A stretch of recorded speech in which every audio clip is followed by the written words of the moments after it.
പിന്നെ മാത്രമല്ല അങ്ങനത്തെ സിനിമകളെ സപ്പോർട്ട് ചെയ്യേണ്ടത് ആസ് എൻ ആർട്ടിസ്റ്റ് എന്നെയും കൂടി ആവശ്യമാണ്. മാത്രമല്ല സത്യം പറഞ്ഞെങ്കിൽ ആ സിനിമ ഇത്രയും മലയാളികൾ കാണുന്ന സ്വപ്നത്തിൽ പോലും പ്രതീക്ഷയില്ല.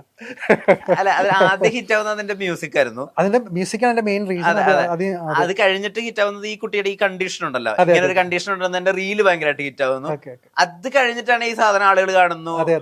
പിന്നെ പക്ഷെ അത് തുടക്കത്തിൽ തന്നെ അവിടെ നിന്ന് എനിക്ക് മെസ്സേജസ് ആ സിനിമ അവിടെ റിലീസ് ആയി വിടുമ്പോൾ തന്നെ അവിടെ നിന്ന് പല രീതിയിലുള്ള കമന്റ്സും, വൈ എന്തുകൊണ്ട് നിങ്ങൾ സിനിമ ചെയ്തു, you have done this kind of film, why are you doing this എന്നൊക്കെ ഉള്ളത് ചെറിയ ചിന്താഗതിക്കാരായ ആൾക്കാർ എനിക്ക് അയക്കുമായിരുന്നു. പക്ഷെ ഞാൻ അതൊട്ടും ബോധർ ചെയ്തിരുന്നില്ല. കാര്യം ആ സിനിമ എന്നെ ഒരു വേറൊരു തലത്തിലേക്ക് കൊണ്ടുപോയിട്ടുണ്ട്. ആ സിനിമ ആ സിനിമ കണ്ടിട്ട് എനിക്ക് വന്നിട്ടുള്ള കുറെ കോൾസുകൾ എനിക്കുണ്ട്. സോ അതിന്റെ കുറച്ച് ഫിലിം മേക്കേഴ്സും അതിന്റെ കൂടെ ഞാൻ വർക്ക് ചെയ്തപ്പോൾ എനിക്ക് കിട്ടിയ കോൺടാക്ട്സും അത് വേറെയാണ്.